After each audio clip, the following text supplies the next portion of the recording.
Hey y'all, I'm Dylan. I'm Jordan. And welcome back to episode 2 of Hall Pass.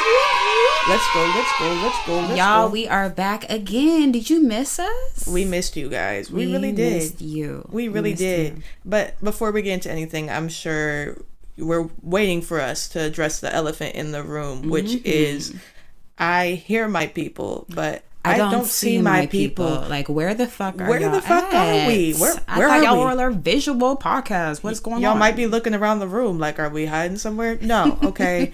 So basically, our format for our podcast, we're bi-weekly. So what that means is we release every other week.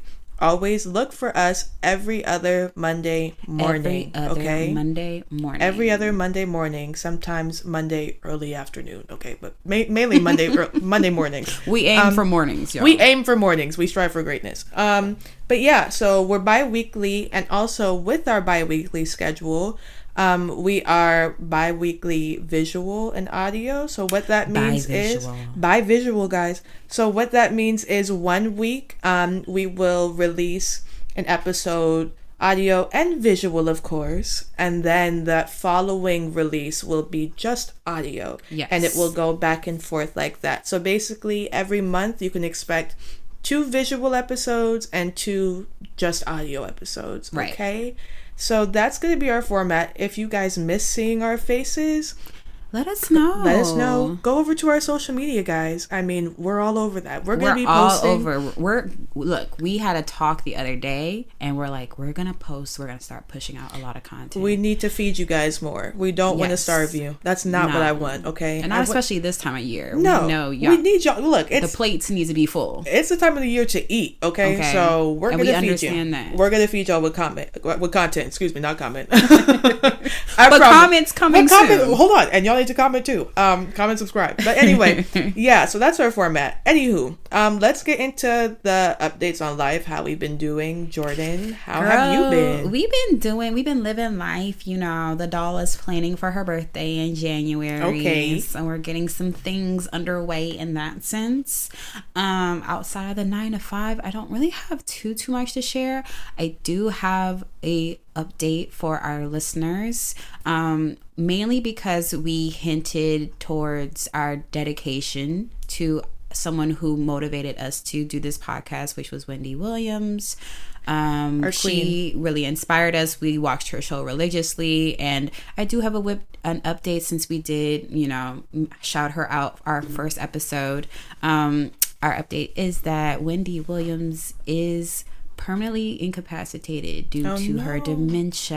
Oh no. I know. I'm so sad. That's very sad. My heart really goes out to her and her family dealing with this. Wendy, we love you. We do. Television will never be the same. And you're deeply missed. Like, Jesus, you're missed. Really. The dolls aren't talking about anything anymore. No, they're not. It's so sad, too, because I did watch her most recent doc, which was showing like the decline and like the onset of everything. Yeah. So it's sad to hear that it's gotten to this point. And my heart goes out to her and obviously her loved ones as well. And we're wishing her the best. I hate to start off sad, guys, but, it would be a disservice to not give our shout out and our love to Wendy, just how much we are inspired by her with this show. So love you, Wendy, and wishing the best for you and your family. Let's get off the sadness. Off the sadness, guys. Okay. Dylan, you have an update? What's going on with you, girl? Well, I mean, work as usual. Work is work. Work is work. I'm here to work. It's obviously holiday season. If y'all are watching this close to the drop, Thanksgiving will have just passed. So I hope everybody who celebrates had a great Thanksgiving with your loved ones, whether it was with family or a Friendsgiving or however you celebrated. Fuck Columbus, but I hope everybody ate some good food. Columbus, but I hope you got a good plate. The purpose of the holiday is to just eat and hang out with people that you like. Right. And that's the bottom line. So Drink I hope and everybody be had a merry. good time. My update is that I'm going on vacay. So I'm actually missing out on Thanksgiving with my family. Sorry, Jordan. Sorry, Mom. Sorry, you Dad. won't be Sorry, missed. Steve. Oops. That's a lie. But I'm no, gonna yeah. get an extra roll. Thank God. So I'm actually gonna be going back to Brazil. I'm very, very, very excited. Oh, for those that don't know, I'm a polyglot, so yeah, I speak Portuguese. Love to go to Brazil. I'm very, very, very excited to return. I'm actually leaving on Thanksgiving, so I'm excited. By the time y'all are listening to this, I'll be on a beach, and y'all will be in my heart. And I will carry hall pass. Essentially, to Dylan paradise said, with "Fuck me." my family." No, it's not. It's just the tickets were so cheap, y'all. I could not pass it up. And it's not like I'm going for Christmas or anything. I wouldn't miss that. Thanksgiving, though, I said, I'll see y'all at the next one. Thanksgiving's one of those holidays. It's kind of like, what even is it?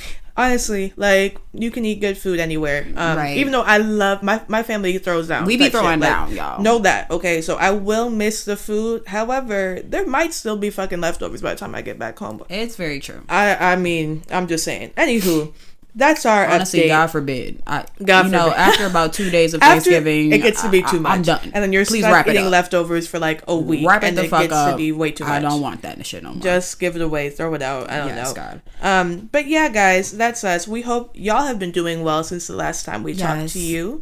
And without any further ado, y'all, let's get into it. Class is in session.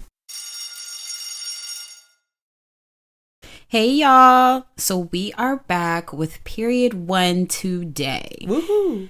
And what we'll be discussing is women's studies class, you guys. Let's go, women. Let's go, girls. Girl power. Oh, jinx.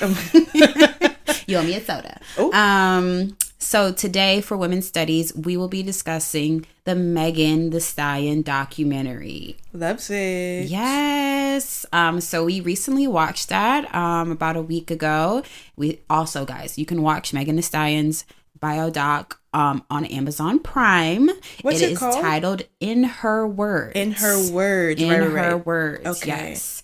So we watched her documentary on Prime, guys. It was so good. So good. So good. Really good. I'm going to give you like a brief summary without giving too many spoilers. Essentially, it's a documentary that lets fans see Megan behind the spotlight. So it gives you like more of a personal view through her struggles and like things she was dealing with behind the scenes. She had a lot of grief that she was going through. She had mental health issues. She just the pressures of fame and all these things that were going on in tandem with her rise to fame. Yeah. So it really gave like an in-depth insight into what was going on in her life, as well as touching on like the big news scenes that were coming out during her plight to fame. As we all know, any fans of hip hop or of Megan Thee Stallion, which I don't know who's not a fan of Meg at this point. But yeah, you guys know about like, you know, the large news capturing topics that Meg was in part of, and this definitely talks about that too, but just gives more insight as to her personal feelings and takes on all these things. Yeah. It's really like I felt like it really did a good job at like humanizing her, because I feel like something we often forget about celebrities, especially like mega celebs, A-list celebs, is that they are like real people with like real lives and feelings and everything that comes with being a human being. Yeah. And so I think it was just really good to be able to tap into that. I feel like especially for somebody like Meg. Yeah. Because of so much of the media and the scrutiny that I feel like specifically dehumanizes her as a Black woman. Yep. I think it was very important that they tapped into like, you know, this is a real person. This is a real person. And I'm glad she was able to tell her story in the way from she herself. wanted to tell it. Exactly. Yeah. It's really in her words. Like it's truly in her words. She's sitting down telling y'all about like everything that she went through. And it's also visually very cool too. Yeah, because if you like Meg or are a fan of her, you know how big she is into anime. Yeah. So there were a lot of visual aspects part of the documentary that are animated, and it was so it was cool. really cool. And it added that little really personal touch that I was like, this is very dope. I really enjoyed that. I did too. It was really, really cool. That part of it, and the whole documentary, I'd say it's worth a watch. Was great for her fans. For those, even if you're not necessarily like a fan of Meg, like I still would recommend the documentary because of what we were just talking about. Exactly. You see how she is as a human being. Yeah. You know? And if anything, like I've always been a fan of Meg, since the very beginning. But this documentary gave me even more of a level of respect for her and just like admiration as far as what she's overcome to get to where she is now. Like, I mean, she's been through so much. Jesus, that girl has been through so much. 29? Yeah, she's 29. So young, and she's been through so much shit in her life. And I've also been a Meg fan for a while. Yeah. Where it got complicated for me. I think we said this last episode. I've been a Barb since I was like 9. So that's where it got complicated. The Barb life was bestowed onto me. It really was. I was born into it. I'm not the type of Barb though where it's like, look, okay, fuck We're you not with crazy, And so my whole take on that was I just wish they never beefed because when they collabed, Hot Girl Summer was such a good fucking song. Yeah, I wish they never ever beefed because I loved when they worked together, and I really wish all the rap girls just got along. Yeah, it would make things so much easier. It would make things a lot easier. I'm very much in the mindset of I don't want to pick sides and parasocial beef that I'm not a part of anymore. I can't pick sides. Like, and my love for Nicki is beyond, but like I can't pick sides. I love all the rap girls. To be very honest, I think everyone is rightfully, has the light when the time is theirs. And I'm not going to discredit anyone's talent for in allegiance to anybody. So like, it was never giving that, guys. Please don't ever think that we're those delusional fans. Right. And let's get that clear. And I wouldn't be delusional about any artist, to be honest. No. Because obviously we have super fans. Like, I love Nicki, love Rihanna, like Navy, love Beyonce, but like we're not to the point where we can't point out flaws in folks. Because here's the thing, we don't know any of these people personally. Exactly. I have never been over to any of their houses. I don't know what their day-to-day routine is. I don't have their number. I don't text them. They are a celebrity and I like their music. Exactly. But that is the extent of our relationship. That's the extent. Y'all parasocial relationships with these celebs are not healthy. Are a little frightening. Okay. They're not healthy. These are people you don't know the goods and the bads and the ins and the outs of them. People are complicated, as we all know. I'm complicated. Jordan's complicated. Y'all are complicated. Right. And it's fine. We're people. But let's just keep that in mind. Let's keep all these things in mind. That in mind. Getting back to Meg's doc, I really think that, yes, everyone should watch it. But within the documentary, it just highlighted the timeline of when everything really started going fucking awry. Yeah. Like, and I didn't realize how much things was like back to back to back to back. Yes. And it was out the gate. Like the girl it really was found, I think Meg's really first takeoff was, I think, in about 2017, when they had found like her first, the freestyle. Yes, her freestyle went viral. I think around like 2017. I think around 2017, Meg's freestyle went viral. And that's when everyone was like, who is this Megan Thee Stallion? She was this beautiful, really thick girl. It was given like, and she was pumping out, bro. Like her verses were lethal. Crazy. So when she was discovered to when tragedy struck was within 2 years, guys. Yeah. Like, imagine you blow up, imagine you blow up and your corner, your person, your go-to is your mom. I feel like a lot of people can relate being very close to your mom. Me and my sister are definitely very close to our mom. Yes. So imagine, love you, mom. Imagine you blow up and your mom, who is your right hand, as well as your manager, as well as your role model. And she was a rapper. Yeah, because Meg's mom was a rapper. Imagine You are finally there. You make it. And your mom passes away suddenly, guys. And I didn't realize like the details of how her mom passed. I wasn't aware, but like, guys, it was a sudden death. Like, it was something Megan was not prepared for. It was not like this woman was sick for a long time and preparing. It was a sudden death that happened within a week. Yeah.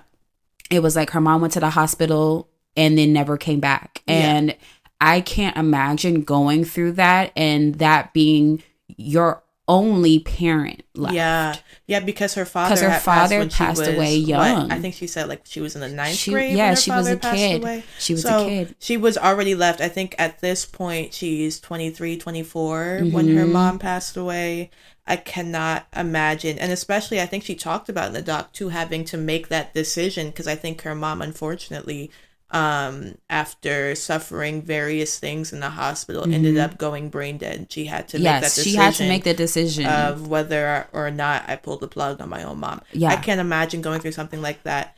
And my heart really does go out for her because you don't get over that. I mean, the death of a parent, you're never going to get over, especially as a young person where you don't think, in your 20s, your 30s, your 40s that, your parent, you're going to lose a parent suddenly. I think we all kind of think of our parents as, someone who's going to live forever. Obviously, that's not the reality, but as a young person, you don't think about parents dying.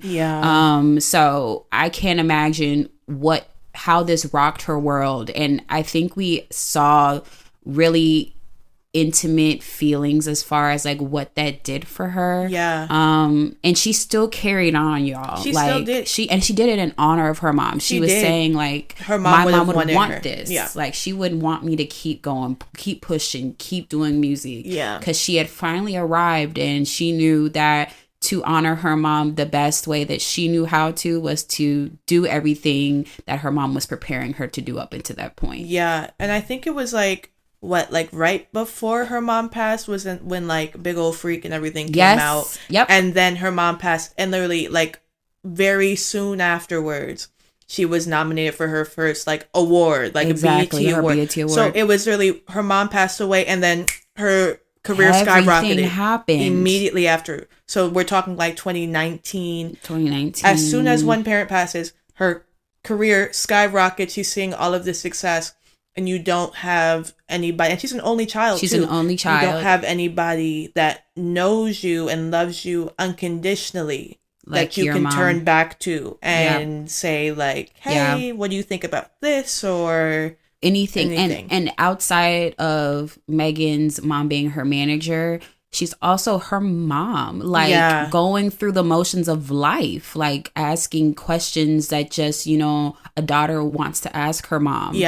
She doesn't have that support, and I just can't imagine what that was for her, and for her to keep going the way she did. I admire her for that. Obviously, when Meg was going through all this, you saw in the doc, like she admittedly was struggling with drinking because she never had the chance to grieve. She got right back to work. She got right back. And everybody has different ways in which they grieve or they cope or whatever. And she said, like, I'm not saying it was right, but that's what I did because I didn't want to have to deal with my reality at that point, which was the fact she had lost her mom. Right. I think the main thing, unfortunately, a big part of what they kind of had to focus on in the doc was the whole mess with the trial and ugly ass troll Tory Lanez. Balding Canadian, 5'2". Canadians, y'all have a very, very bad rep. And look, I like y'all. What we grew up by Canada. I like y'all Canadians. Y'all had two very major L's over the past 2 years. And I just want to say y'all's PR. Y'all get it. Y'all need to have several meetings, new ones. Okay? Send some new ones because it's over some new ones because the PR for y'all has been really bad lately. Really bad as of late. I mean, Americans us too. I'm not gonna lie. Right. But anyway, we'll move on. No, but I think that obviously they had to address it. It's sad that now such a core part and what people remember about Meg is this bullshit that has to do with this fucking man. Son. Like, and I just want to say, I think we all remember what it was like during that whole Tory Lanez trial. I definitely remember very vividly. Yep. The way Meg was villainized and people did not believe her. And all of a sudden she's clout chasing off of fucking Tory Lanez. I'm sorry. How do you clout chase over a non-factor? Over somebody that most people don't fucking know. Who the fuck? If you walk up to a random person walking down the street and say, name me a Tory Lanez song. Girl, it's crickets. Girl, it's crickets for me right now. Somebody held a gun to my head and told me, name a Tory Lanez song. I couldn't do it. I couldn't do it. Like, it's, I don't know. So that part never made sense to me at all. And also, again, like we said, she's at almost the peak of her career at this point. Mm-hmm. What reason would she have? Beyonce just hopped on the fucking song with her. Girl. What reason would she have to clout chase and lie? Oh, for Tory fucking Lanez. If anything, Tory Lanez was clout chasing off of Meg. Girl. He got the publicity he wanted through this shit. Like, my thing was, during the whole trial period, was the fact that everyone was saying that Megan was lying about being shot. Yeah. And why would you lie about that? Like, my thing is, first, who wakes up and says, yeah, I'm going to lie about this very violent crime that happened to me? Right. As a mega superstar, I'm just going to lie about this at the peak of my career. Right. Does that make sense? No. Right. Secondly, this just kind of goes into what Black women face repeatedly, time after time, of people not believing us. Not believing at all. And it's so when the proof is sitting in your face, like, it's so upsetting to see that no matter how high you climb, no matter what level of stardom or fame or success you reach, you will always be subjected to the fact that people do not believe Black women. 100%. And 100%. Did we not see this in 4K? No, we saw it in 4K. It laid it out. And I mean, the way people talked about it, the way people slandered her, and just talked about shit that had nothing to do with the fact that this woman was shot. Why are y'all so hung up on whether or not Meg and Tory hooked up way back when? As if why that gives so caught up some in that? reason to say that then it was if okay. She did, then it's and okay. If she did, does that shot? make it okay that he shot her? Like what was doing? The validation for that? What are we doing? It really, like what you said, it spoke to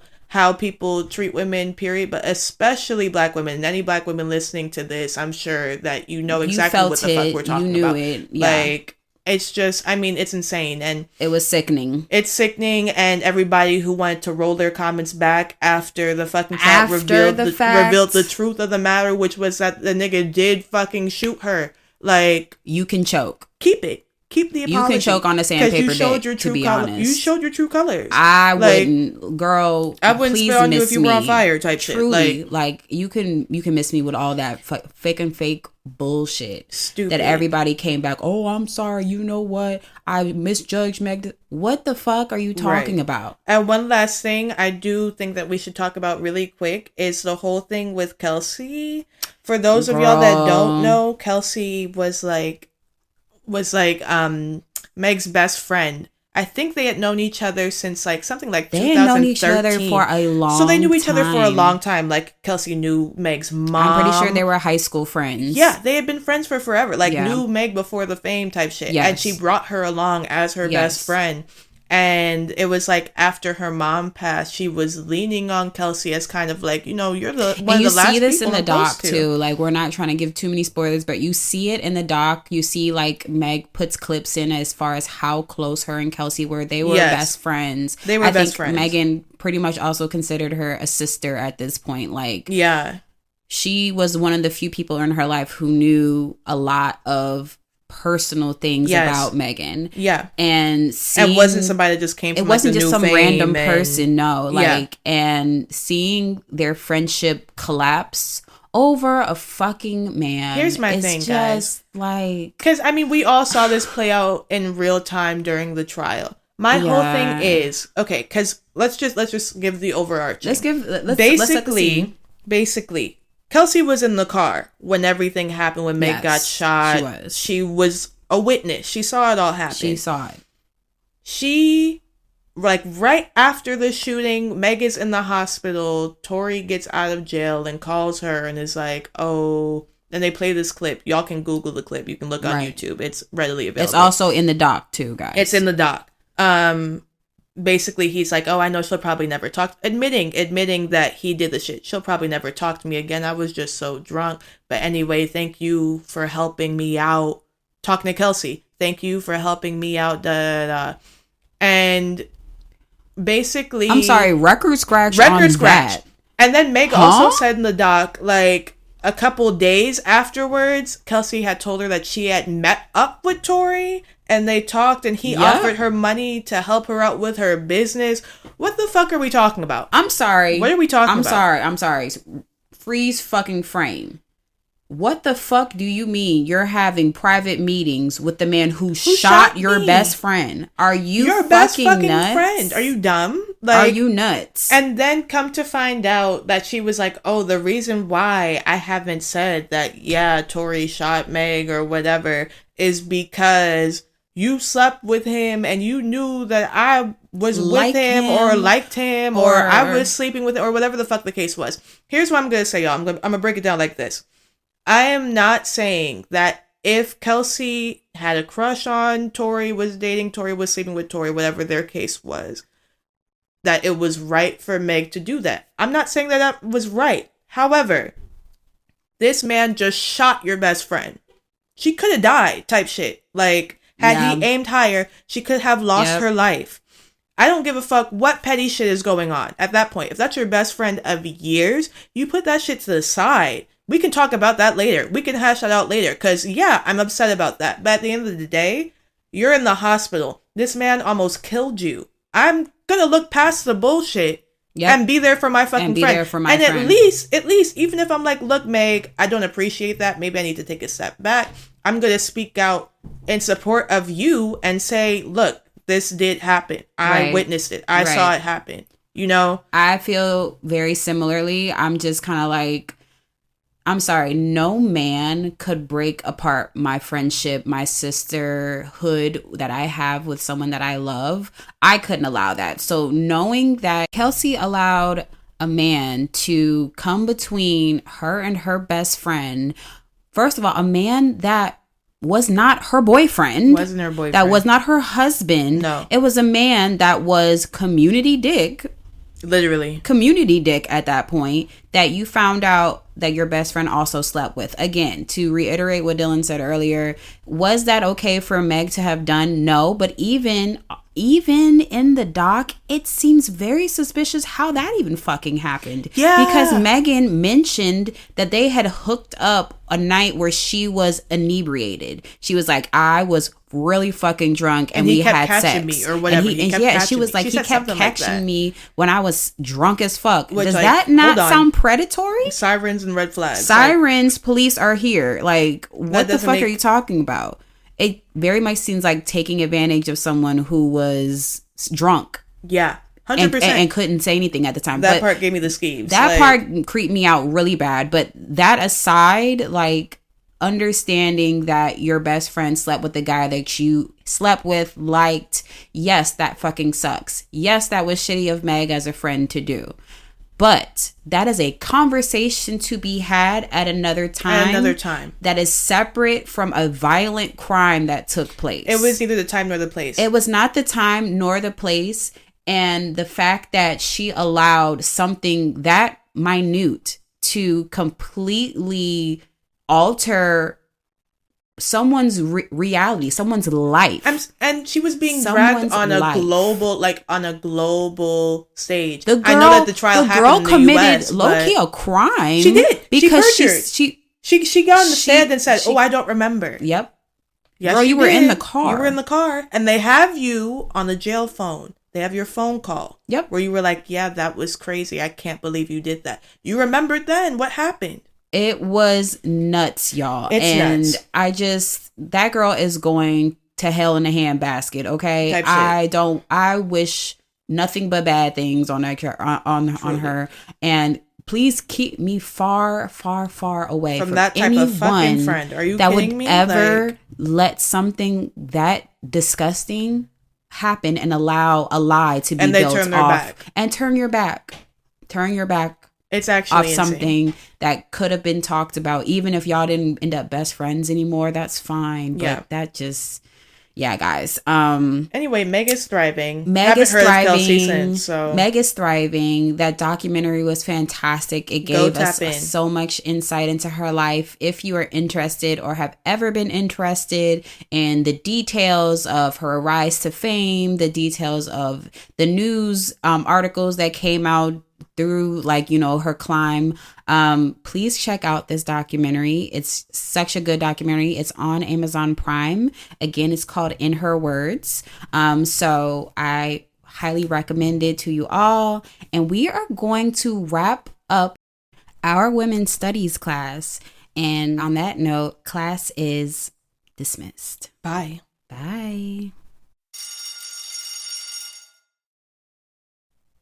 And we're back. We are back. Guys, period 2. Dos. Today's class is ethics. Ooh. What we getting ethical about, girl? Okay, guys, so we have to talk about one of the devil's incarnates himself. Okay, I have a who could I be talking about? Who wants to guess? Is about everybody. We're gonna take a Dora-like pause. Everybody, say out loud. Who's your guess? Okay. Did you guess Chris Brown? If you did, you're right. We're gonna be talking about Chris Brown. Okay, y'all. So the reason why we're talking about him, because you might be like, "What the fuck has Chris Brown done recently?" Right? I mean, I am. I don't keep up with this man's music career. Why does he still have a music career? Anyway. I'm talking about the recent-ish, came out in like the last month and some change documentary called Chris Brown, A History of Violence. This came out on the ID channel, which is Investigation Discovery. If you know my true crime girlies, they do true crime stuff. Yes, they do. But you can watch this on HBO Max, now known as Max, because they have all of the ID channel, everything. So this was a part of ID's third annual No Excuse for Abuse campaign. So they've been doing that for them. Yeah, they've been doing different specials about regular crimes, celebrities, all this stuff, just exposing abusers. And if there's one thing anybody knows about Chris fucking Brown, he's an abuser. Fucking abuser. Not only is he a woman abuser, which, trigger warning, there will be mentions of domestic abuse, y'all. Yes. Large trigger warning, domestic abuse, essay allegations. I have to say allegation because the man has not been convicted. So everything I'm saying is alleged. Let me get that out the way. Allegedly. When it comes to the essay. But we know he be beating bitches. We know he beats women, okay? Not only does he abuse women, he also abuses drugs. This we know for a fact. Allegedly. Yes. Excuse me. This we don't know for a fact. This is alleged, okay? But he's been to rehab. You let the grinding teeth do what... He's been to rehab. The grinding teeth speaks for itself. He's been to rehab. And he's actually been kicked out of rehab after rehab. But we'll talk about that, okay? Anyway.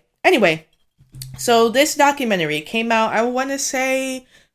October, sometime in October. This documentary came out, so it's been out for a month now. It's been out for a little bit, and we watched it. We watched it very recently. I just wanted to see, like, what exactly are we gonna get into? Yeah, and they get into it all. They get into when Chris Brown first came out on the scene as a music artist. For those of you who were there, we remember. And I was young, but I remember, like, when Chris Brown came out, because he was a little, like, teen heartthrob. Like, I remember that vividly because I was, maybe 12, maybe 11. I think Chris has maybe a couple years on me. I think Chris Brown is, 35. So if he came out when he was 15, I was 10. Yeah. And I remember vividly that time in my life. Like, anyone who had Word Up magazine remembers the spreads you could put on the fucking walls. Like, he was it for a lot of us. He came out prime time teen heartthrob period. We had B5, we had Pretty Ricky, we had Chris Brown. Right.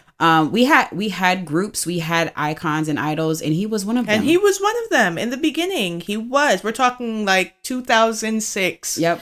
B2K. Right. I was blanking. I was like, what the fuck is the other Please. B2K? So yeah, he was in that era and he was huge, and people were talking about, oh, this kid's like the next Michael Jackson because he can sing and he can dance and Yeah. And obviously we all know how that turned out. For those of you who weren't there at that time, you might know Chris Brown for the No Guidance song that came out almost 10 years ago, right? Am I right? And also all the different times he's been in court for several different allegations and instances that have been caught on tape, and just general menace behavior. He's a menace to society. He really is. He really is. Devil.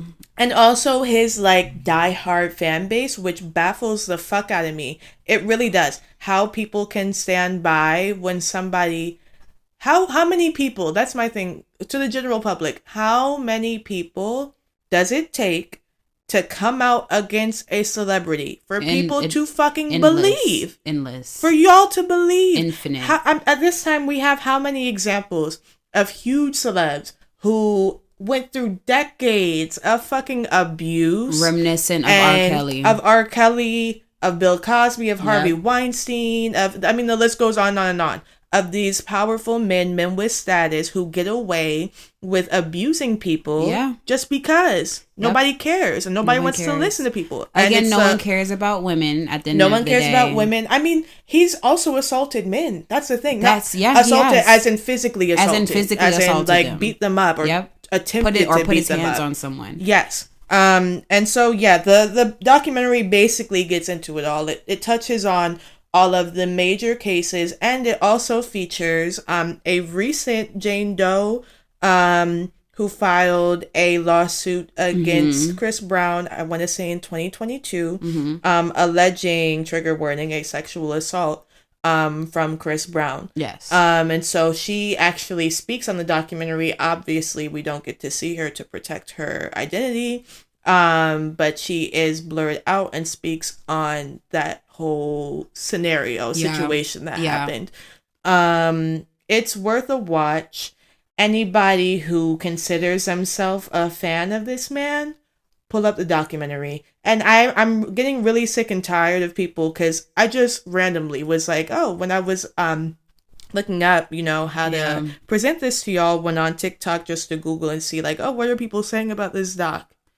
So many people, his fans. Y'all need to protest this documentary. Let's stream his song. Stream his song for every hour of the documentary. It's so fucking disheartening and just it's insane. Like the brain cells I lost reading the comments about this don't understand it. Y'all are also grown ass fucking women. We're talking 35 fucking 4-year-olds talking about, we need to stream more and more and more. Like it's beyond comprehension. It really is. It's baffling. What I was going to say was people are, oh, well, about the whole Rihanna thing, he was young and he's apologized. Apparently he has his own documentary. People were like, y'all need to watch his documentary because he takes accountability. He takes accountability for what he did. I don't give a fuck. I'm sorry. Nothing y'all in this do realize world, that people can lie, correct? Nothing in this world would ever, I don't care if the person themselves forgave them. That is not good. Look, good for them. I give all my homage to someone who has the strength to do that.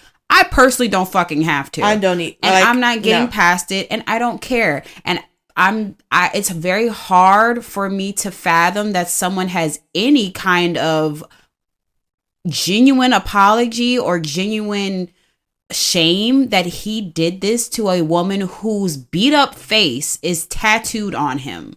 I forgot that happened. I forgot that happened. He's such a piece of shit. Like, I'm just I cannot fathom that. And just, y'all, it's Dylan can speak to my deep, vitriol that I have for this man. Partly, yes, because I'm a Rihanna mega fan. But at the same time, every abuser disgusts me. Literally. And the fact that this man has abused every woman he has been with. Every woman. And you know what? I do want to get into that. I do want to get into that. Publicly at that. We saw the most public case of domestic violence I think we have seen in a celebrity view years ago with what happened with Chris Brown and Rihanna. When that first came to scene, that was news breaking. Right. Like, it was like, what the actual fuck just happened?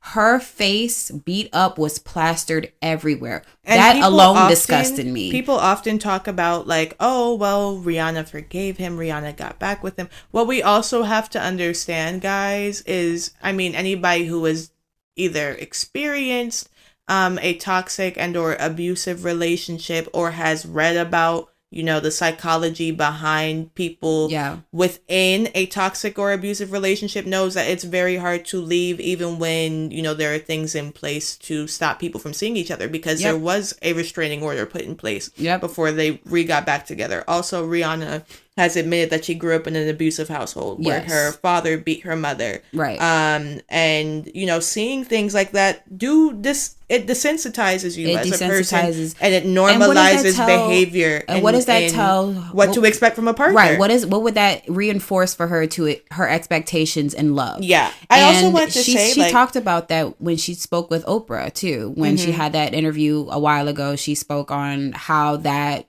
manifested for her, seeing that happen to her mom, and also living with her father and having the father be who he was to her and know that he also abused her mom, how conflicted that made her feelings. Like, how do you separate that? Right. I also wanted to say, when you look at any relationship this man has had, like, why does it seem that every single woman puts out like a restraining order or something against him? Same thing happened with Karrueche, who he was with during and after Rihanna, where she literally put out a restraining order on this man. He was following her everywhere she went after they broke up.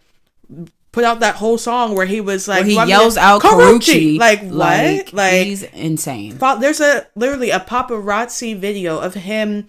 He followed her to a club that she had a section at. She saw he was there. She leaves the club. Then paparazzi is recording him running up to catch up with her, walking alongside her, and then he barges his way into the car with her. And her friend, you can hear her friend in the background, Chris, you're not getting in this car. Why are you trying to get in the car? Man, move out my way, and pushes his way into the car. The way he acts towards women that we've seen with our own two eyes has been caught on 4K is despicable. And I personally could never stand anyone who had any type of abuse allegations that have been document, not even allegations. We know you do this. We know you do it. For a fact, we know it. And that's not even the tip of the iceberg. Like, there was a clip in the documentary where Chris was saying, like, I don't know if this was like on Instagram or something that he captured of himself, like, saying, you ain't never gonna leave me. If you mine, you ain't. Remember he was saying that about Karrueche. Yeah, he was saying about Karrueche. He was like, you never. If I can't have you, I'm gonna ruin your life or some shit like that. He was like on an Instagram story or some kind of video, y'all. It's documented. And people look at that shit and people look at that and it's like, it's funny. I want a man that obsessed with me. I think it's cute. And this man is an abusive. Here's what I have to say. I just want to really quick address any Chris Brown fans that could potentially be listening to this. Seek help, okay? Because if you can excuse that type of behavior that has been documented, this man has been out since 2006. It's fucking 2024. He's been out for almost 20 fucking years. Yep. If you are the type of person that can excuse prolonged behavior such as this, how many people have to come forward and you still say, oh, all of them are clout chasing? All of them are lying? Because it's not just Rihanna and Karrueche, guys. He has assaulted his mother. He has assaulted managers. He has assaulted fans. He has assaulted so many people. He has so many charges and allegations that it is beyond fathomable how anyone can understand how he still has support. You need to seek help. And what I wanted to say was, like, if you can excuse that in somebody that you don't even know, a parasocial relationship, like what I mentioned earlier in the podcast, if you can excuse that, I really fear what you can excuse in your own personal life, the behaviors that you would excuse with a partner of yours or whoever you're affiliated with. Girl, you're in danger type shit. If you stand somebody like this, then you'd excuse anything. That's how I see it. And I think it's gross. I really do. And you cannot watch that documentary and be like, oh yeah, Chris Brown is great. He deserves to perform. What the fuck did Kelly Rowland say? What was that last year on some award show? Oh, I'm glad he has a second chance or something like that. It's stupid. Like it baffles me, and it's very reminiscent of like what you said, R. Kelly. Like Chris Brown fans to this day. He still has fans to this day. The aunties still love him. Chris Brown fans are very reminiscent of R. Kelly fans. Yes. They really fucking are. Yep. Because it's to that level of delusion. Like, it really is. And I don't know. It's just, it's very weird, guys. Something else that the documentary does touch on is how close Chris Brown was to a certain person that is all over the news right now who also had years and decades of whatever of allegations. Diddy. The coincidence of that. Of course he's cool with Diddy, because why the diddler. They do the same shit. Right. Maybe Chris not to that extended level, and the documentary gets more into this. I'm not gonna get into the raw details, because again, like, these topics can be extremely triggering. But anybody that knows about anything that's going on with Diddy knows what I'm talking about. Yeah. And they allege that Chris Brown may or may not have been mimicking some of these behaviors, and some of these disgusting, deplorable acts. Right. And it's no coincidence. Actually, the Jane Doe that alleged the sexual assault case in 2022 says that this actually took place on Diddy's yacht in Miami. Mm-hmm. Where she just so happened to bump into Chris Brown. Go down, you guys. I'm just saying, like, everything is connected. Everything is connected. Oh, also, kind of tying back in with our last period. Guess who was on fucking Instagram Live with Tory Lanez? Yeah, I support you. I love you. Diddy. I'm just saying, like, guys, there's a thorough line. And so was Chris Brown. And so was Chris. Look. Mm-hmm. Birds of a feather flock together, y'all. Yep. I don't know how else to break it down to you. To you. But you know what? If you still support that man, it's not up to me to convince you. It's up to God at this point. Like, I'm going to give it up. Or whatever higher power there is, y'all.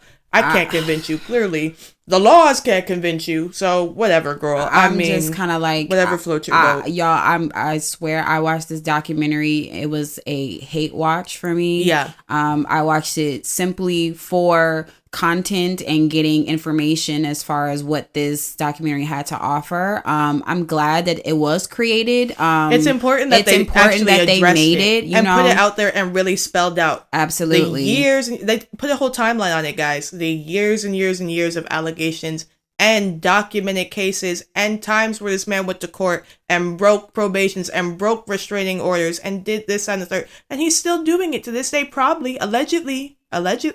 He's still probably doing it to this day, and isn't going to stop anytime soon. And it's going to take some big fucking case years from now to finally get him. If history has taught us anything, it's not going to happen anytime soon. And it really saddens me and disgusts me that that's the case.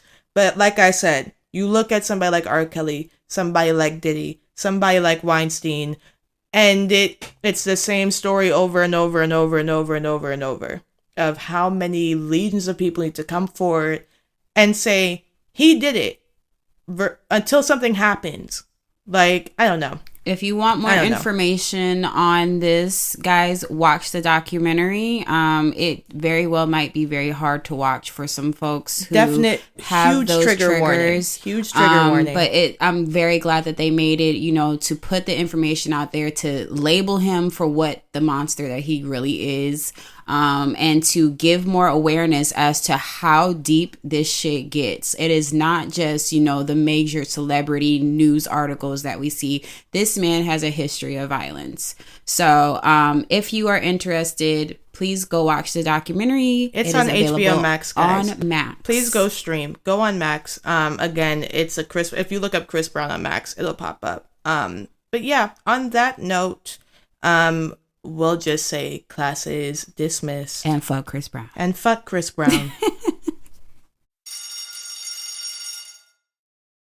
And we are back, guys.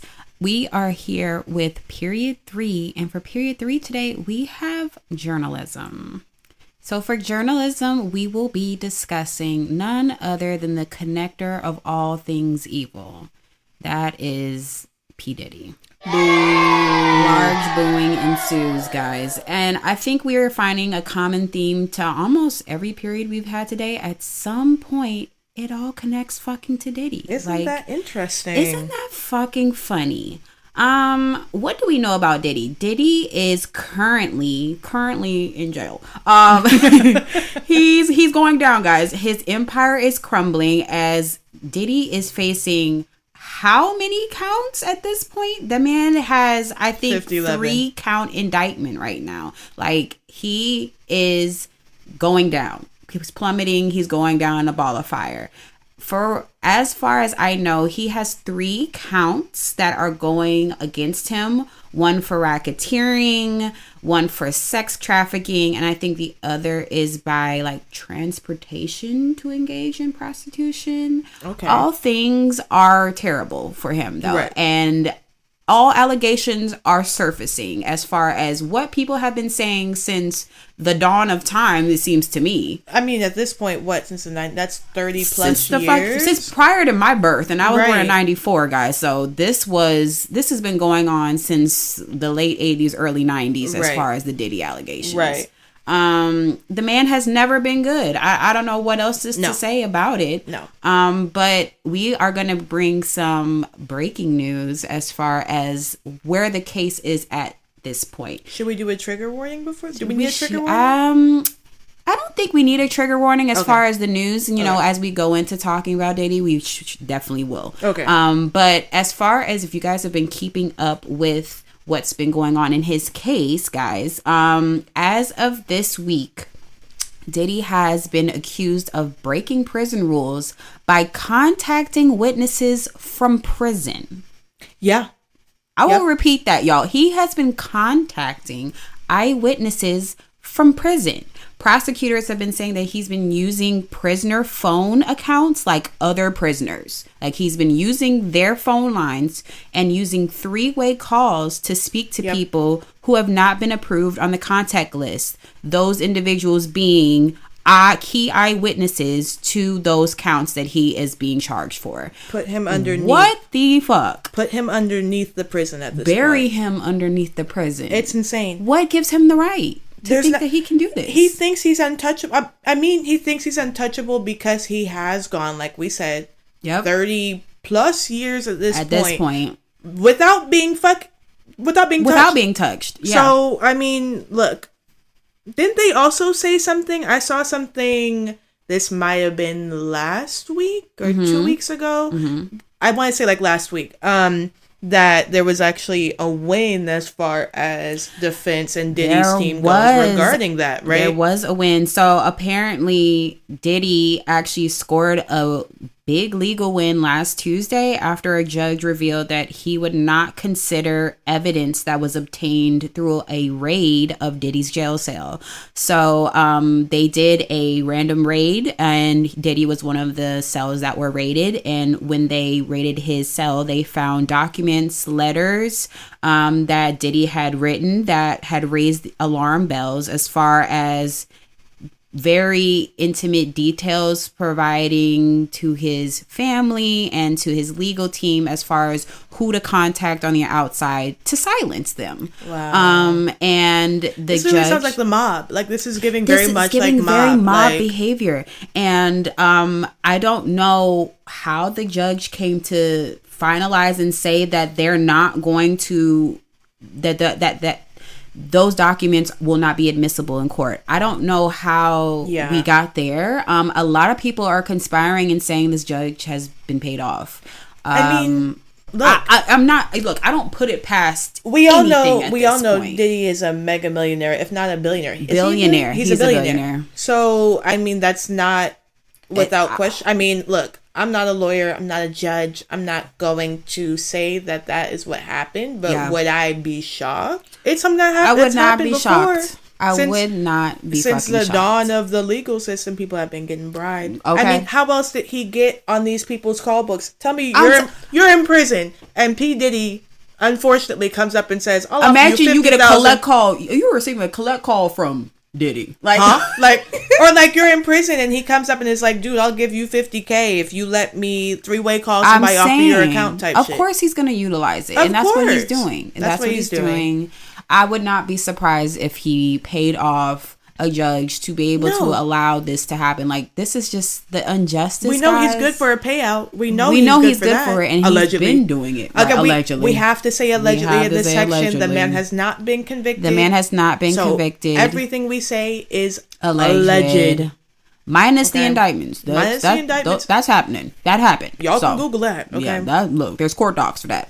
And then the last news was that today apparently, lawyers from Diddy were sent to lawyers said that Diddy has sent security guards to inspect a 3-bedroom New York City apartment where the mogul is said to be where he is said to stay if he is granted this bail that his lawyers are hoping for him to be granted. I just okay, here's my thing. Because isn't bail granted on the basis of is the accused a flight risk or not? Correct. Okay, so what he was already deemed a flight risk though. The man has private planes, he has boats, he has cars, he has connections. Yes. Why wouldn't he fucking flee? And the thing is, he has been denied bail twice before. Yeah. This is his third attempt. He was denied. Why is he still get to try? I don't know. He was also said to be a flight risk with the last denial. 2 + 2, guys. Like, what are we talking about? So I don't know why they're trying again. I don't know if it could be this judge that's not saying that these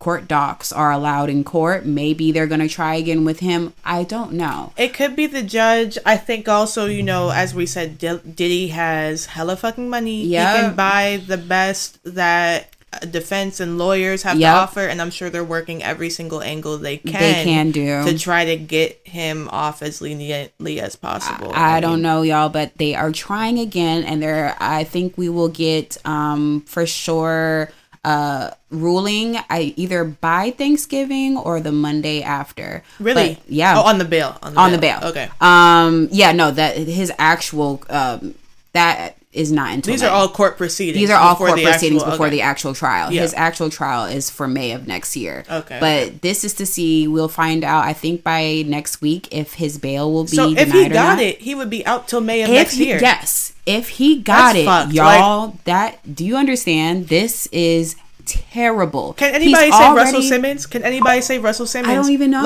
Exactly. I'm just saying. Okay, I don't know if y'all know about Russell Simmons. And I think this is alleged too, because I don't think he was ever actually convicted. But they were, right? I don't think so. I don't know. I don't even know if charges were. I think charges might have been in process of being put out. Yeah. Against Russell Simmons, who was also an music, right? Yes. Music mogul. And he fled the fucking country. He's fled. Somewhere in Asia. In Thailand or something like that. Yeah, some shit like Thailand, Indonesia, somewhere. Shit like that. I don't know if we really fathom what this man is capable of. He has been conspired to have done a lot of things through his career. To the theories of what his hand had to deal with Biggie and Tupac, to the theories of what he did to his now past ex-wife. Yeah. We don't know what this man is capable of. Clearly, he doesn't give a fuck about the law. He's already trying to contact eyewitnesses. He's sending. He had documents in his cell about what to do with witnesses and who to contact. Insane. If this man is allowed bail, what could he possibly do? What do they think is going to happen? And the thing is, apparently, a part of his deal with this bail is that he will stay in New York City. He will stay in New York City. He's from New York, isn't he? Yes, but he won't be staying in his private mansion that he has. He will be staying in New York City in a 3-bedroom apartment that is apparently being checked out by his security team now, and that he won't be allowed to his charter plane or any kind of. He won't be able to travel outside of New York City. Is what the is what the boundaries of this bail is apparently trying to uphold. Unless he breaks it, right? Girl, I just mind you, y'all, it's a $50 million bail. that he also has to post. That he can post, but we know he can post that. But that's how much. Can you? If let's he could post that number, this video, guys. like peep that. Deep that number, please. $50 fucking million. And if he's willing to post that, y'all, how much money does this man really have to just do whatever the fuck he wants to? I'm sure he has. That's the scary part. What's it called? Not overseas. Offshore accounts. Offshore accounts. I'm sure he has offshore accounts and shit like that. It's just fucking scary. Like, who knows? It's really, really, really, really weird. Like, I don't know, guys. It's baffling to me. But again, it taps into, like, how the mega rich and powerful are able to pull fucking stunts like this and tug at the strings of the justice system and all of that. And that's what we're seeing. And beyond even like what Jordan was saying, he has these allegations as far as potential deaths that he caused or had some hand in causing, abuse. Cassie, his ex-wife Kim Porter, who is deceased. There also major trigger warning, guys. I also saw something that like the New York DA's office, there are so many different victims that have gone to the DA's office and filed motions against Diddy, the youngest of which are children between, I think the youngest person who is now an adult, but at the time of the incident was a child, was like 8 or 9 years. Children. Underage people from the age of 17, almost 18, all the way down to, I think, the youngest person at the time of the event. They are an adult now, but at the time of the event were like 9 years old, I want to say. It was either 8 or 9. The very youngest person that has come forward so far. So that's who y'all are debating whether or not you want to give bail to, essentially. And it's just like... Make bail $1 zillion and grant... Well, even then... Just say bail denied. Just say bail denied. It bothers me so deeply to my core how America treats sex crimes. Yeah. It's just like, y'all, somebody selling coke gets more time than a rapist. Like, do you not understand? Like, just off the more times than not, drug crimes are charged with more time spent in jail than someone who sexually assault or beyond a sex crime of an individual is treated. I don't see what justice we get with these dealings. And I really fear what could happen if this man is granted bail. All the things that he's done in the past are just disgusting. And like the conversation surrounding Diddy is also baffling. I don't know if you've had your like personal share with it, but like I know I'm a little older. So like I've seen some guys, 29, 30, 31, a little older, talking about how, oh my God, they're trying to bring down the black man with Diddy. I'm so tired of that fucking narrative. Kidding me? I mean, the same can be said for literally every single case. The Tory Lanez, the Chris Browns, the Diddy. Exactly. That we've the talked common about. theme of today. Yeah. The tearing down. Oh my God. I'm sorry. Look, I'm sorry. And this is what I'll say about that is, look, are we saying that black men and black people, period, are not, outrightly prosecuted and persecuted in an unjust way compared to other groups in the U.S.? 100% that's the case. We're not saying that. That is the case, and that's a fact. And we're not saying that that's not the case. Right. However, big however, when there is facts and evidence and years and leagues of people saying that somebody did something, it no longer is, why tear down this person because he is a strong black man? No, because he committed a crime. And like, yes, I do agree with the that Diddy had a network behind him of all different types of people, I'm sure, and they need to come down too. But that does not mean Diddy gets off the hook. No, it doesn't. It doesn't. And I would also like to say, in part of that, when does justice stop being needed for the victims of those said crimes? I'm saying, because if we want to talk about, make this a internal black issue, when most of the victims of said perpetrators were black. And a lot of them were women. I'm like, so when, or children. And I'm like, guys, when does the protection start and stop? When, who gets protected under this reasoning?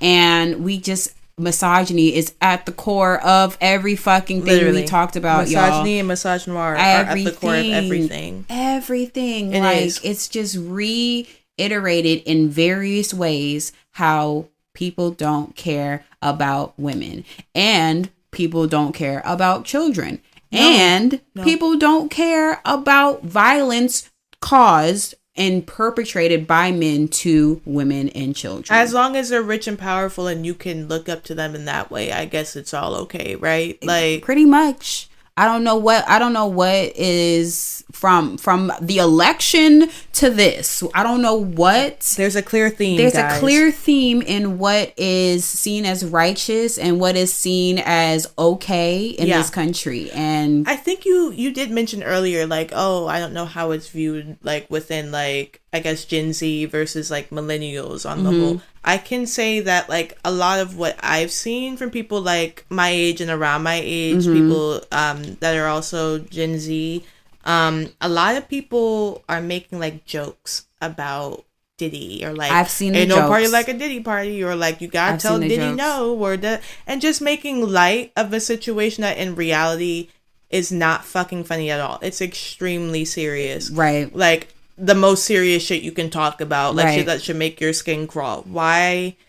And I feel like, I don't know, I get that, like, making light of stuff a lot of times to some people is like a trauma response or whatever, and you know, people are like, you can't take life too seriously, but there are also things that we cannot afford to make light of. Yeah. It's not funny. When this actually happens to real life people, exactly, it's no longer funny. And the amount of people that allege these things happen to them, it's no longer a joke. Yeah. It's not funny. Yeah. And so I really do think that, like, I don't know.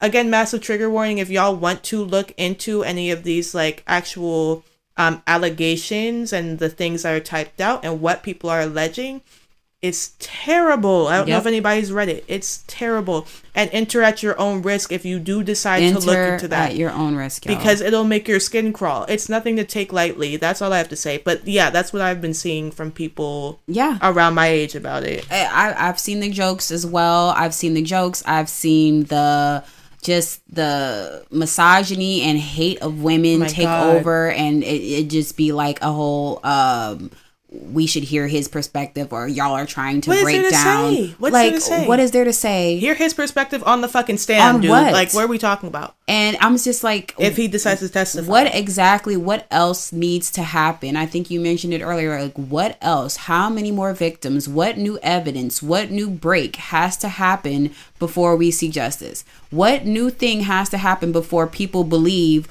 what hundreds of people are saying about someone? I'm saying, oh wait, okay. I actually do have to mention, I saw something. I must have seen this 2 days ago. Okay. Allegedly, one of Diddy's ex-bodyguards, who also came forward and was talking about some stuff having to do with Diddy, suddenly died of, guess what? Guess, if you had to guess. Surrounding Diddy. Surrounding heart failure?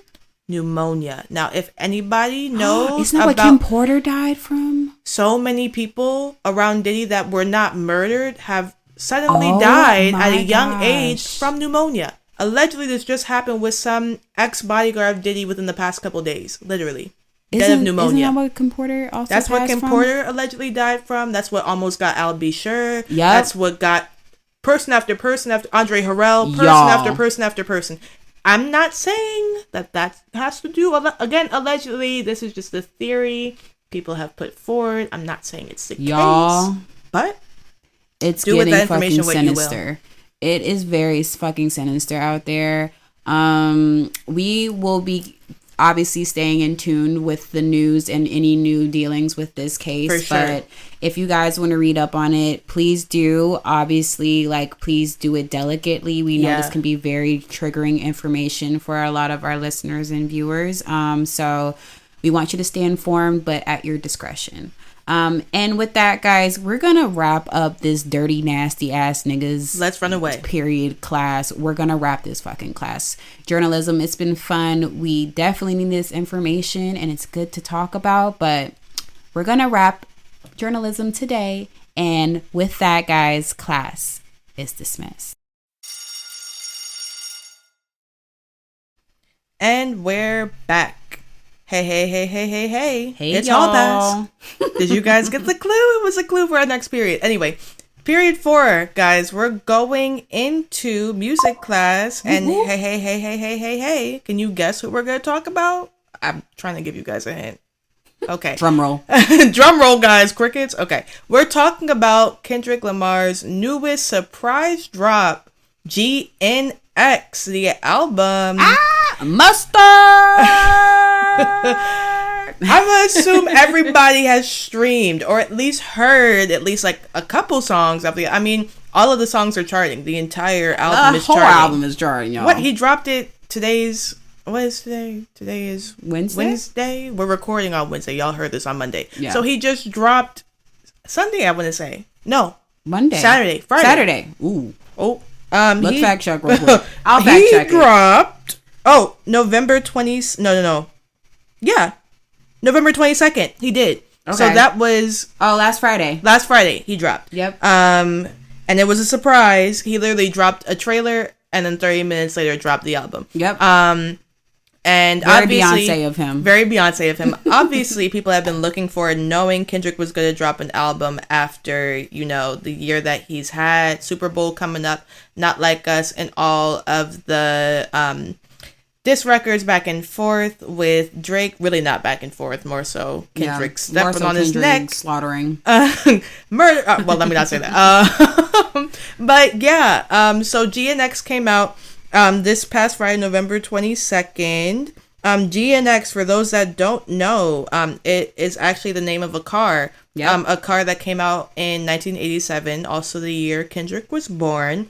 At 1987, right, 1987 Buick GNX. Did you know that the only color they make that car in is in black? So black more color. Double entendre type shit, guys. Kendrick is good for a double entendre. He's good for it. The man has a laureate for a reason. It's gonna have further meaning than you could ever initially visualize. Yes. And they also, I think that was like the last model of that car, so it was like a one in a million. A once in a lifetime. So again, car like shit. So many different. That's so cool. Meanings behind and all of that.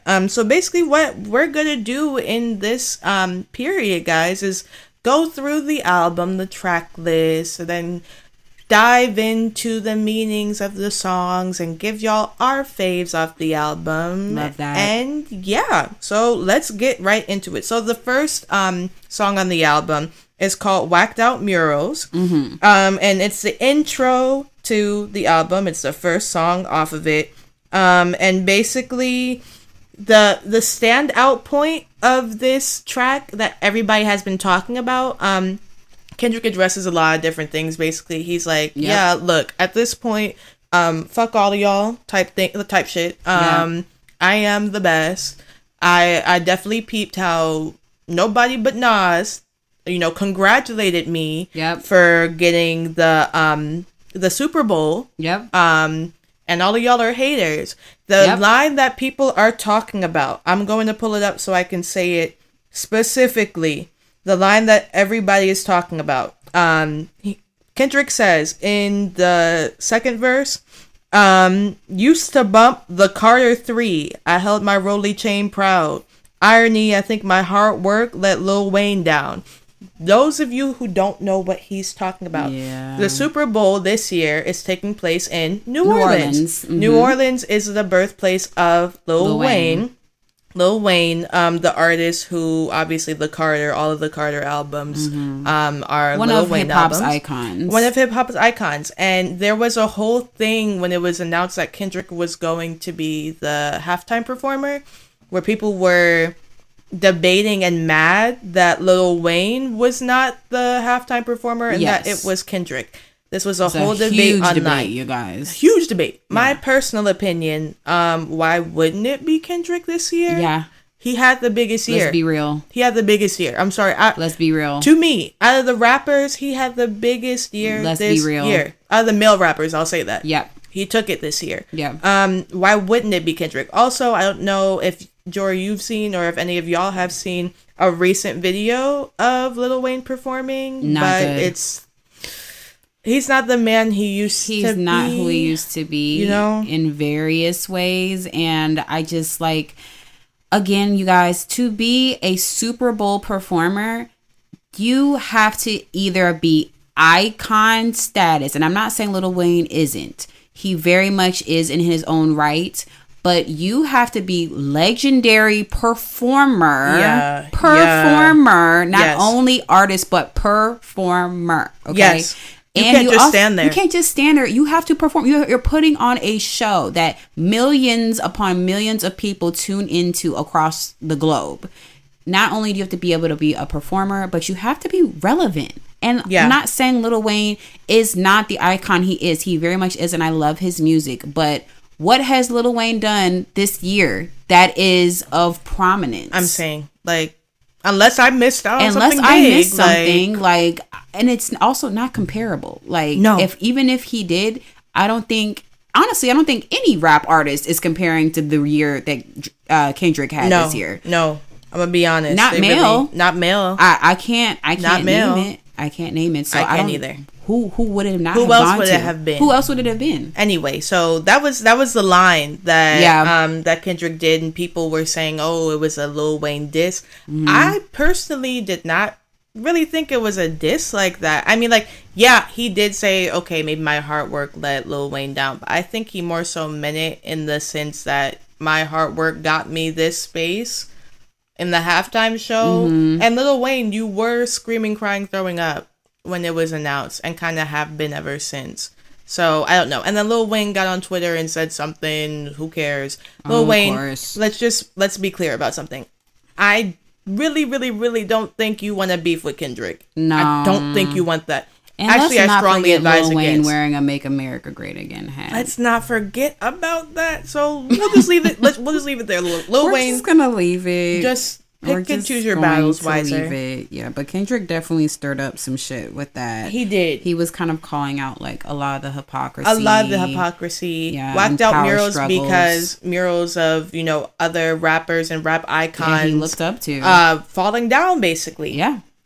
And a little shade at Drake too. Shade at Drake, of course. I mean, the whole album is kind of. But you know what? I do want to say this because I'm not going to be able to get to it because they weren't on the album. Not Like Us was not on there. None of the Drake diss tracks were actually on the album, which I think says a lot about look, nigga, I'm not even going to put any of my songs about you on this album. Right. Because that's how much you don't matter type shit. Right. I'm not even going to give you. I'm not going to give you a moment. I'm not going to breathe into you, dude. I'm not going to breathe into you. Oh, I also wanted to say, Whacked Out Morals, last thing, and then I'll move on to the next song. Murals. Okay. Oh my God. Y'all, I'm thinking Mr. One Morale. vowel away. She's one vowel, I'm close. There are so many lines where I think two different instances where Kendrick stops talking and just lets the beat play in the background. Mm-hmm. There is one part, let me see if I can find the exact line, where he says something along the lines of this is what he says. Okay.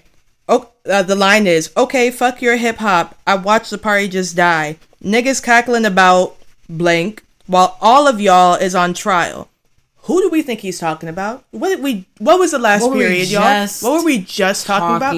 I told you there was a theme throughout this episode. Yeah. Yep. He's basically saying a lot of y'all need to be scared type shit. Right. And a lot of y'all should be fucking scared. And wasn't this the same line where he was talking about don't let white comedians talk about black women? This was the same song. Don't let a white comedian make jokes about black women. That's law. That's shit. Fucking law. And there's too many fucking podcasts that I've seen this. Look. Too many. Look. A lot of y'all niggas. A lot of y'all caught that dig. A lot of y'all caught that shade immediately. And guess what? A hit dog's gonna holler too. Okay. And a lot of y'all your fave rapper is calling you trash. Basically, he hates that. He hates you. Catch that. I'm sorry about that. Okay, he hates Catch that one. Yo. Okay. Anyway, that's only the first song, guys. We have to get into the rest. So the next song is Squabble Up. Squabble Up. Squabble Up. Those that watched the Not Like Us music video, this was actually the song that played in the very beginning of the music video. Mm-hmm. If y'all remember, there was like a little snippet of a song.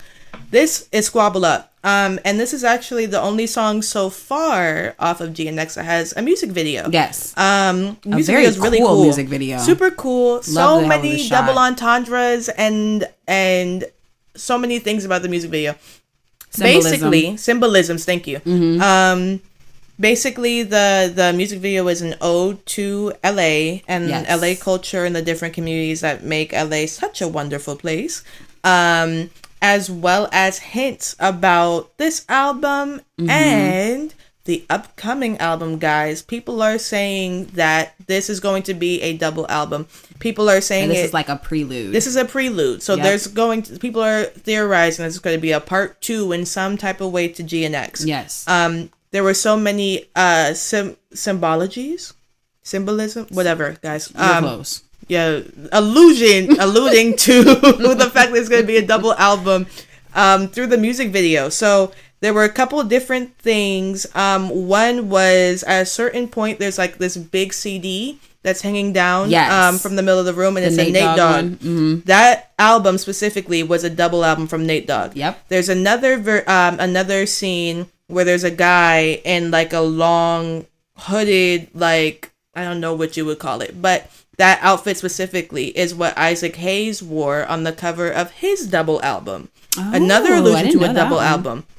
The scene, because he's like dancing in front of the whole music video takes place in a green room, not like a room with green walls, and that specific scene is actually the background of like an old Roots music video.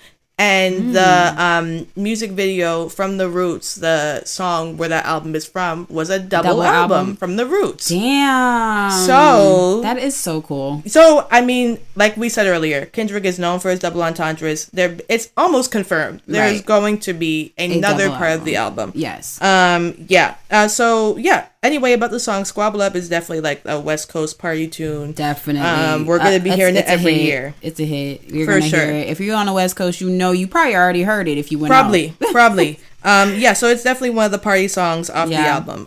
It's a good time. Definitely. Next song is Luther, which is one of my favorite songs. Yes, me too. One of my favorites. I don't think I have an exact rating, but it's definitely at the top. Like, it's one of my favorites. I have a top 2, and that's one of my 2. Yeah, I love that song. So good. So obviously, y'all can guess from the intro, or if you've heard it, you know that it is a sample. The sample from the song is a Luther Vandross sample. Yep. It's such a good sample too. I was like, oh, they still on the shit. That's how you fucking sample, guys. Yep, that's how you do it. If you were wondering. And I feel like we've had a lot of music that's come out that's sampled a lot of old R&B and hip hop songs, and I'm not gonna lie, there's been a lot of misses with how 100%. People have sampled and what they've come up with using the samples. It's not hit the mark, and this hit the mark. I've been waiting, and of course Kendrick does it. Of course. And SZA, she's on a couple different songs in this album, but she's on this song. This is the first song she's on in this album. Yes. Just such a good song. I mean, really good. And basically, what he's talking about is like, because the Luther Vandross song he samples is "If This World Was Mine." Mm-hmm. So it's like a play on that title about like, what I would do if the world was mine. Exactly. Great song. Love that song. One of my favorites. After that, we have Man at the Garden. So basically the title of the song is like in reference to like, a man in the garden, listing the things he did to like deserve what he has now. This is a song where Kendrick keeps repeating like, I deserve it all. I deserve it all. I deserve it all. Honestly, a great manifestation song. Let's be honest. Like, everybody repeat the lyrics to yourself. Maybe if you take some time to meditate, or you need something to listen to while you look at yourself in the mirror. This is definitely that's the song to do it to. This is definitely that. Yeah. It's a really cool song. And just speaking life into himself and what he's achieved so far and what's to come and what he still wants from himself. You know what though? On the topic of manifestation songs, I have noticed a pattern with a lot of big artists or good artists that do this. And y'all, I don't know if y'all are tapped into spirituality at all. I know me and my sister are pretty tapped, but like this has been a large trend that we have seen growing over the past few years, like the power of manifestation. Yeah. I've seen a lot of artists singing, making songs more and more that seem like tools of manifestation. And notice how all these artists are kind of blowing the fuck up. Like, look, I mean, did they unlock something? I mean, I'm just saying, guys. I'm saying, I ain't gonna tell you to do it, but like, what's the harm in looking in the mirror and telling yourself things that you want for yourself? Anyway, y'all get it. The next track on the album is Hey Now, which is Hey Now, Say Now, that one of the album. Really good song. Another West Coast party anthem. Absolutely. A couple times throughout the album, Kendrick is featuring these West Coast artists and really highlighting them, putting the spotlight on them. And I'm glad because a lot of them are really good. Yeah. Like, and he did that in the Squabble Up video too. Yes, he did that in Squabble Up too. Yeah, and so this is one of those songs where we have, I want to say, two to three artists that he featured. And it's really, really, really good. Yes, it's a good song. I like this song. Yeah, it's a good song off the album.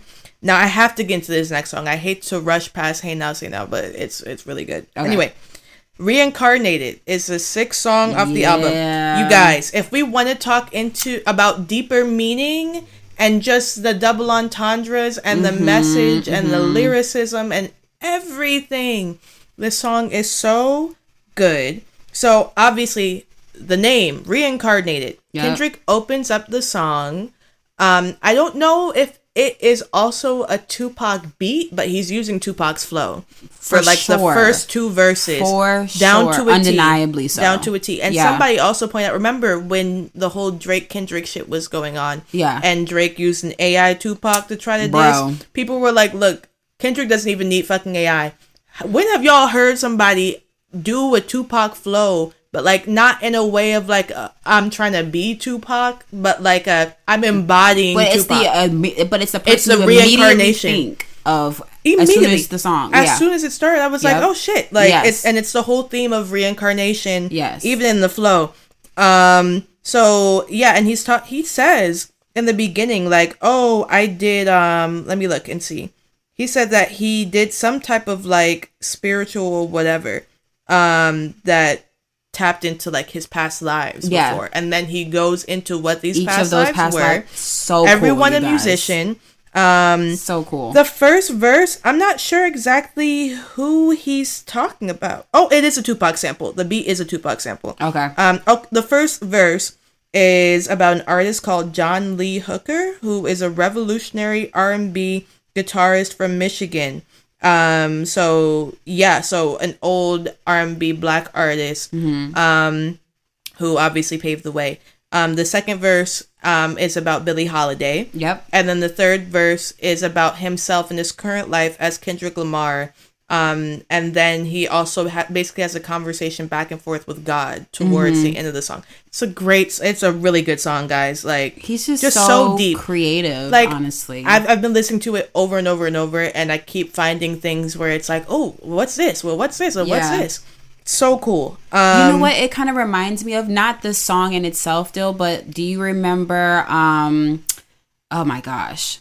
It was Sing About Me, I'm Dying of Thirst. Yeah, very, very reminiscent. Kendrick is really good for that deeper meaning conversations back and forth or different perspectives. A song. I don't know if our listeners remember that was from Good Kid, Mad City, his premiere album. He did Sing About Me, I'm Dying of Thirst, and that was very much where he was talking from different perspectives and personas from people in his life. So I think that song really like reminded me of him doing that again, and it was just very cool for him to tap back into that. Yeah, like a combination of that song and also How Much a Dollar Costs from The Pimp a Butterfly, because that was a conversation between him and God. Yep. So just really, I'm getting goosebumps talking about. Very cool. It's very cool.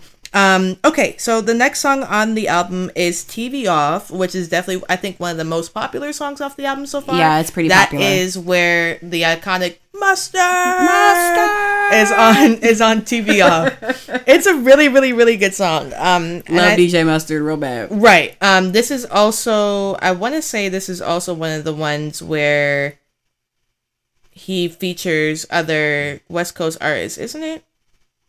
I think so. Is it? No, I lied, y'all. No, it's not. Anyway, but that's Mustard, and it's really good. Oh wait, yeah, no, there was a feature on that one. There was a feature on that one, Lefty Gunplay. Okay, next song is Dodger Blue, one of my other favorites off the album. Very nice song. Y'all, he had California. He had California more down. So SoCal, but he's carrying California on his back right now. Particularly SoCal. Like, yes. He's putting on heavy this whole fucking album. Yes. This is the one where LA folks were like, oh, transplants are mad because this is the song where he's like, don't say you hate LA when you don't travel past the 10. Yeah, exactly. Now look, I'm not from here, y'all, but my family is. Okay. We're transplants, but we've also existed in the Los Angeles space for our entire lives. For our entire lives, because our family is from out here. Our parents are from out here. Exactly. No, our dad's from San Diego. But anyway, our mom's here. LA down. LA down. So I've traveled past. I know about LA. I've never said I hate LA. I love LA. I could never say that. But there are a lot of people that come here from other places that have all this shit to say. And don't ever really see like the real LA. Like right. What, like, and then also don't feed back into the culture of LA. No, don't. They don't. Yeah. So Dodger Blue is a great song. Also, like one of the more like chill songs off the album. Yeah. That's getting some TikTok spins. Yeah. People are. I've seen like quite a few videos. I think especially this week that people have like made like montages around this song about LA. Yeah. So it's getting quite a few spins. It's a really good song. Yeah. Then the next song we have is Peekaboo. Peekaboo. I like that song too. I like that song too. This is featuring As Chique, I hope I'm saying that right. Yeah, Peekaboo, he's talking about, it's another call out to the industry, more specifically about rappers whose lyrics feel like disingenuous. Yep. So that's a little Drake. Cute, light shade at Drake, just a little sparkle of shade. And yeah, so after Peekaboo is also a really good song, another party anthem. Now we get into The Heart Part 6. Now, anybody that knows anything about Kendrick knows that, rappers will have like their themes for songs that they drop. So one of Kendrick's is The Heart. He always is like a heart part, whatever. That's why it's just part 6. Mm-hmm. Those of us who remember that during all the beef, when Kendrick dropped the 616 in LA, which was another dig at Drake because Drake always has the timestamps on his songs. And he's also the 6 guy. And he's also the 6 guy. So double entendre, timestamp and 6. And 6. Damn, he's so good for that. He's so good. Drake was like, oh, I'll drop a heart. So he dropped The Heart, quote, in big quotations, The Heart Part 6. Kendrick was like, yeah, fuck all the bullshit. That wasn't the real Heart Part 6. I'm dropping The Heart Part 6. I'm dropping The Heart Part 6. And he did. And it's really, really good. It's the other song for my top 2 is this song. It's so good. It's so. I mean, what else can be said about this man? I mean, like, and again, another time of him perfectly sampling. He samples the SWV song "Use Your Heart," and it's just effortless. Like, it's so good. And the other thing is too, he never directly addresses the Drake beef in the song. Just naming it The Heart Part 6 was enough. Like, I don't have to say shit about him in the song. Exactly. You know who I'm talking about. Like, you know what it is. Okay, then we have GNX, the actual song, also a bop, also a party anthem. Yes. Really, really good. A bunch of West Coast artists that the light was shined on them in this song, and I really liked them. I was like, okay, I really like the features on this song. Another party anthem. And then to close out GNX, we have Gloria, the closing song with him and SZA, and it's really nice. I thought it was a good closer. Very like uplifting, like music to it. Yeah. And he's talking about his rap glory and reflecting on his craft and the people that he loves in life and basically like where he's at now. Yeah. In his rap career. And it's a great song. So we've gone The through man track has by done track. some healing work. I'm saying, and you can hear it and feel it in his music. And he talks about it. Yeah. And he talks about it. So yeah, I can't say an exact order of my favorites in no particular order. I have to underline that. No particular order. Luther, Reincarnated, Gloria, Dodger Blue, the whole album. I'm saying the whole album. TV Off, Peekaboo. That's a lot, but those are my faves off the album. So the whole album. I like the whole album. Dylan, I think out of 12, you named 9. I probably did. I like the whole album, guys. If you can tell, the whole album is great. I can definitely give my top 2, which was Luther and Heart Part 6. Those are my top 2, but definitely will be listening to all of them repeatedly because I can't stop listening. I've had the album on repeat. I mean, it's so good. If I had to rate the album, I would say the album was a fucking 10 out of 10. Honestly, there were no skips. I didn't have any skips. I didn't skip shit. So I didn't have any skips. I had quite a few replays, but I'm not skipping past anything. I'm not skipping past anything. Yeah, so it's just so good. Loved it, guys. Please listen, re-listen, watch the Squabble Up music video, do all of that. Let's dig into that. I want to hear everybody's takes. Did I miss anything? Did I not? I'm sure I did. Let us know because it's so deep, and I'm sure as time goes on, we're just gonna learn more and more and more and more. And we anxiously await the second part and the Super Bowl performance. And the Super Bowl. We're not even at the Super Bowl yet, dude. And you know what? I know that him dropping this album, I think, kind of let viewers know. Guess what? I'm not giving Drake any more of my time. I don't need to. I doubt he's gonna perform any of that shit. Did you see Drake crashing out on that live stream? Actually, yes. Oh my god. Well, he called Steve Lacy a fragile op. Okay, guys, I know we're going over our time in this section, but really quick.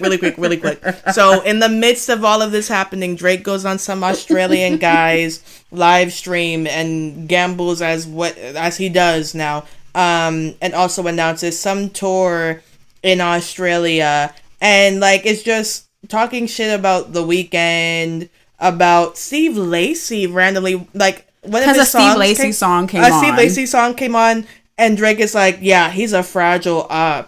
And Steve Lacy's response to it was so fucking funny. Hilarious. The perfect way to handle Drake, honestly. It was like a video of this woman doing a hands choreography.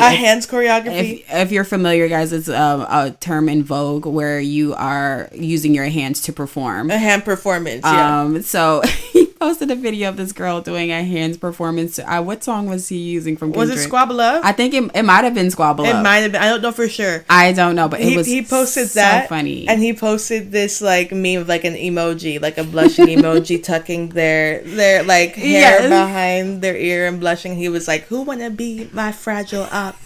I was so dead. He's so mad about that. Everything. Where's his PR? Where's your PR team, Drake? Because they would have been able to tell you you're crashing out. You're crashing out so bad. Also, guys, a part of that the stream he was on, he puts his head down for a moment, and the man's balding, guys. He's balding. It in fact was the braids because he's balding. And you know why he shaved his hair off? Because he's suing.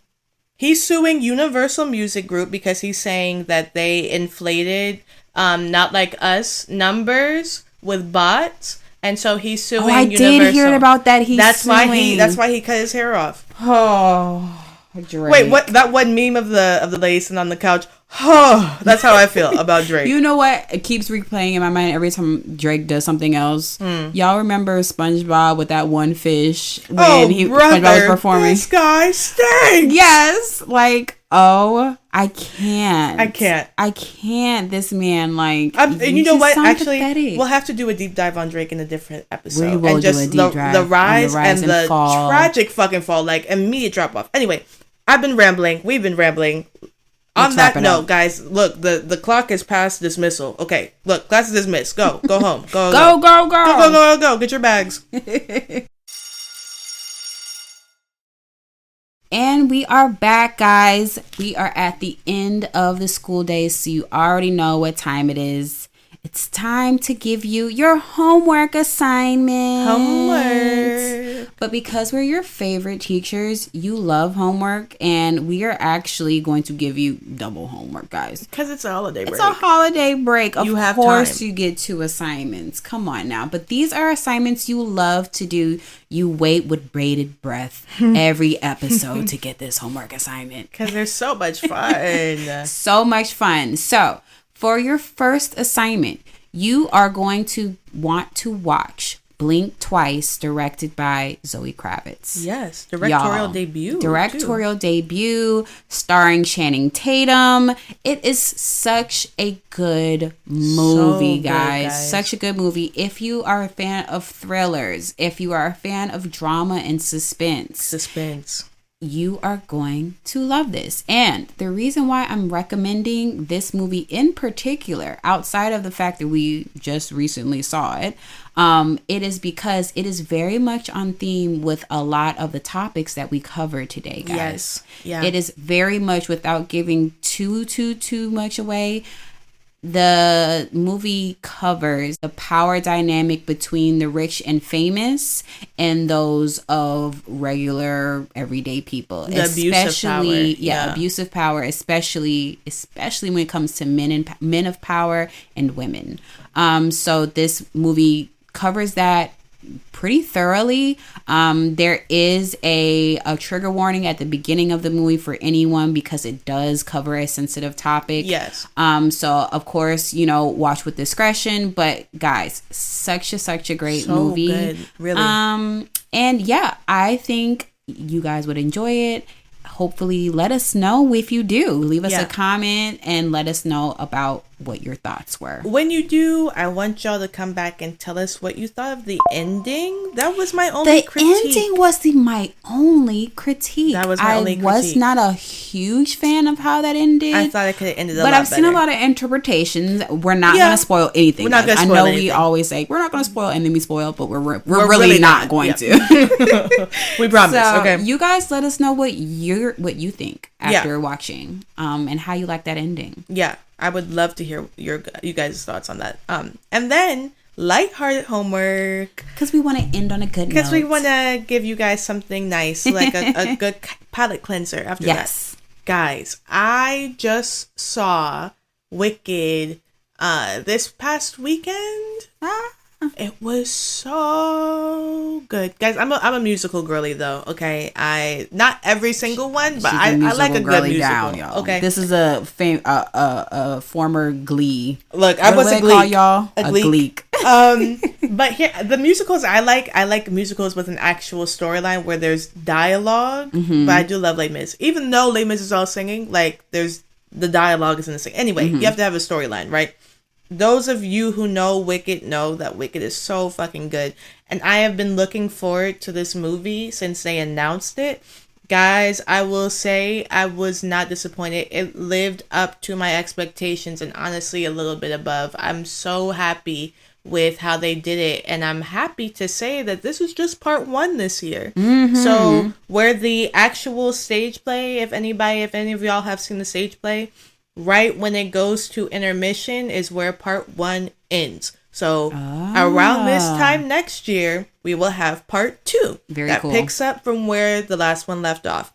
For those of you who don't know Wicked is, I don't know, the timelines kind of overlap between Wicked and Wizard of Oz, but for the most part, it is the prologue to Wizard of Oz. Okay. And at a certain point, it overlaps, obviously, because we're dealing with Galinda, the Good Witch, and Elphaba, the Wicked Witch of the West. Okay. So at a certain point, obviously Dorothy and everybody come into play.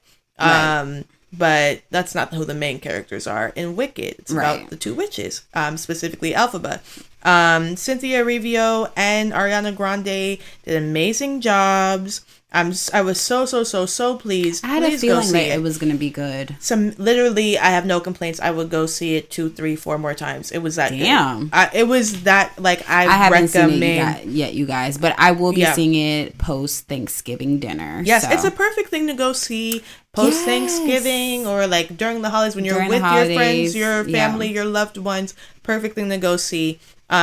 Also, I went with somebody, one of my aunts, who is not a big musical fan, and she loved it. So that goes to show you don't have to be, I love musicals, to go see Wicked. I too am not a big musical fan, guys. Like, I honestly would have to defer to Dylan or look it up as far as like what the history and lore is to the Oz and Wicked.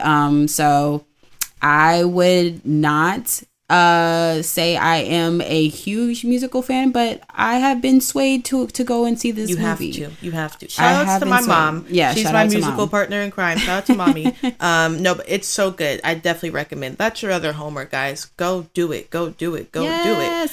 And on that note, let's just start to wrap up, guys. As usual. Thank you for tuning in, guys. Episode 2. Oh my God. I'm so happy. 2. Thank you for tuning into this one and to listening to us, guys. You'll see our faces next time. Yes. Wait with bated breath until then. But until then, if you want to see our faces, don't forget to follow us on Instagram and TikTok at hallpass.pod. Okay? Yes. hallpass.pod. Yes. And you can also follow us on YouTube and X, formerly known as Twitter. And guess what?